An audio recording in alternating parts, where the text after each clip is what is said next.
What to do with tomorrow's useless people. Just have a listen to this clip because I want to delve into something here in a moment. The biggest question maybe in economics and politics of the coming decades will be what to do with all these useless people. The problem is more boredom and what to do with them and how will they find some sense of meaning in life when they are basically meaningless, worthless.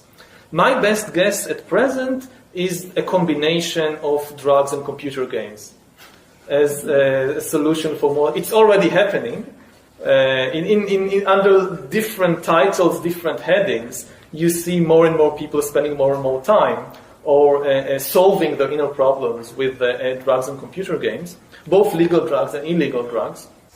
You look at Japan today, and Japan is maybe 20 years ahead of the world in everything.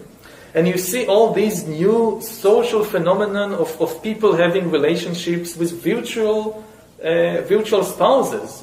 And you have people who never leave the house and just live through computers.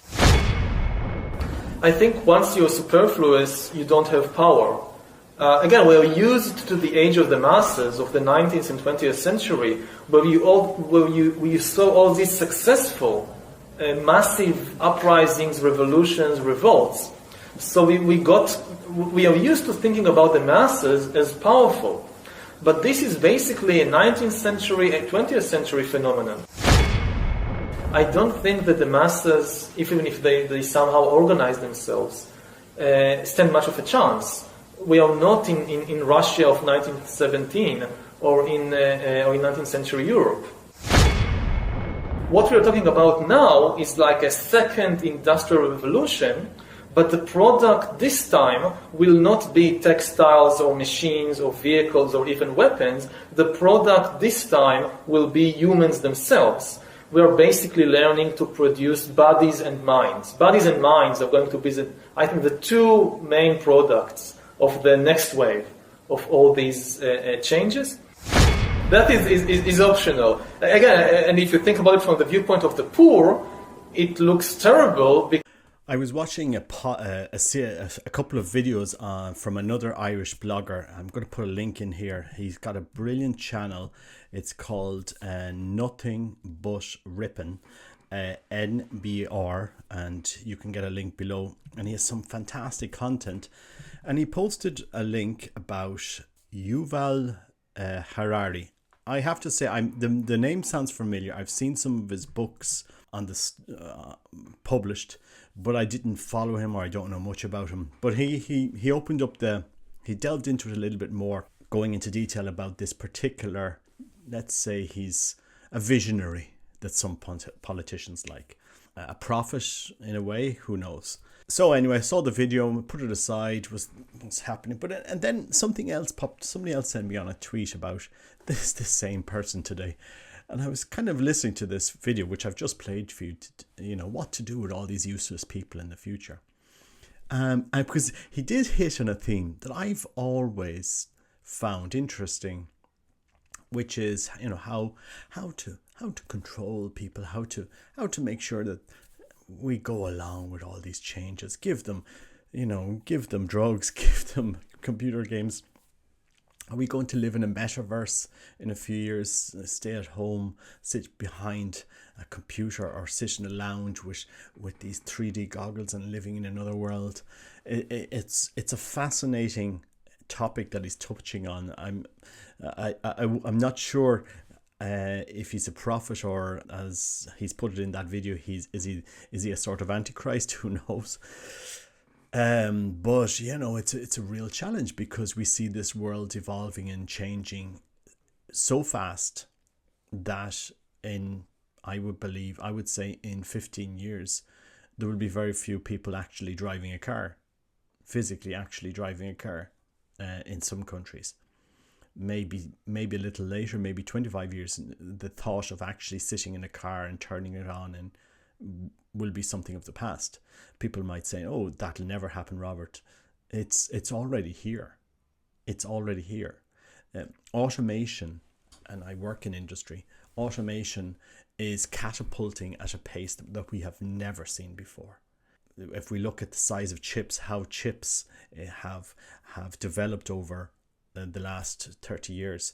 I mean, compared to 30 years ago, we are light years ahead. And this drives a question: what will be the jobs of the future? How will you control a population in the future? What will you give them? I've said this to my kids, what do you want to do in the future? What will you be? Will you be a thinker? Will you be a speaker? Will you be a life coach? Will you be a fitness instructor? Because people can't live in their houses. You would literally go. I mean, people would implode sitting in their houses. I mean, I have heard of this phenomenon in Japan where men will never get married. They will buy sex dolls. Yeah, believe it. It's that weird. Sit at home, watch computer games. Maybe they'll do some work. Maybe they'll have a remote job. Maybe they'll go into the office. But this is their whole life. And Japan is one of the highest suicide rates in the world, which is quite sad. And this has to be tackled and thrashed out to understand, what meaning will our lives have? Because a job, doing something in your life, gives you a certain sense of meaning. I don't know where this is going. I would hazard a guess, but I don't know where this is going. I do know that the jobs of the future will be radically different from the jobs of today. People, even today, we look around society and people don't want to work in restaurants anymore. They struggle to get people to, even students. It's a struggle in Ireland. We're talking about in Ireland. You struggle to get drivers, plumbers, all of these jobs that are not as seen as, I mean, our whole social media, our whole society doesn't portray them as a fulfilling career. You have to be this executive or this or that or the other. That's simply the fact. If you asked a boy, what would you like to be? I'd maybe like to be a pilot or something that has this vision of rewarding, of challenging.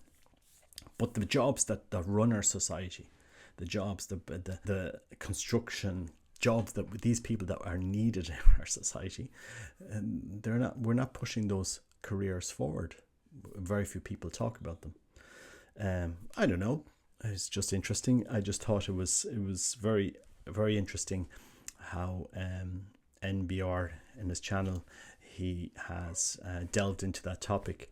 And I do recommend people please go and subscribe to his channel. He's got some really good topics. He's really thinking it out. I love that type. I love that challenge of ideas, that challenge of thinking and reflecting and meditating on specific topics. And we need more of this. But on this particular man, on his ideas, he's voicing the realities that we will face in this world in 20-30 years. What meaning will we give our lives? The jobs that we have today will not exist in 30 years' time, I can guarantee you. And they simply won't.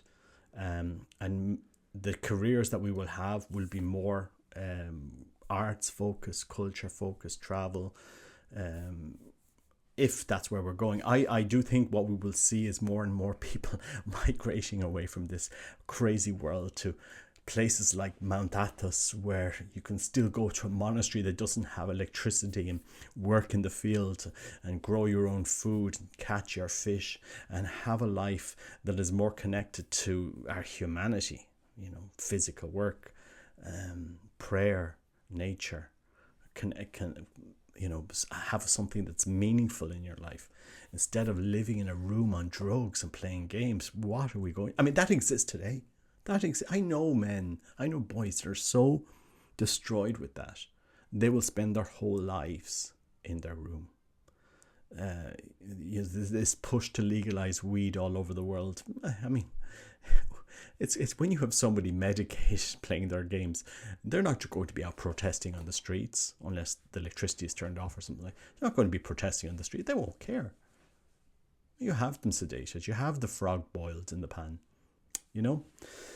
Anyway, just a short reflection. Where do you think we're going? I mean, this impacts also the faith, our religion and so forth. We've seen the destruction of Catholicism in Ireland. We've seen the destruction of the faith.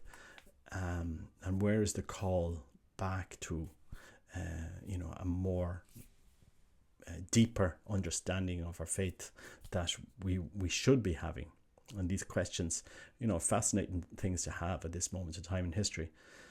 I do wonder, what world will our children encounter? Will they be full of useless people? I don't think so, but it's an interesting time to have these conversations. I don't really like the methods that they're using to control the population. We're going to have implants of chips, God knows what. Oh, scary times. God bless. Take care. Bye bye.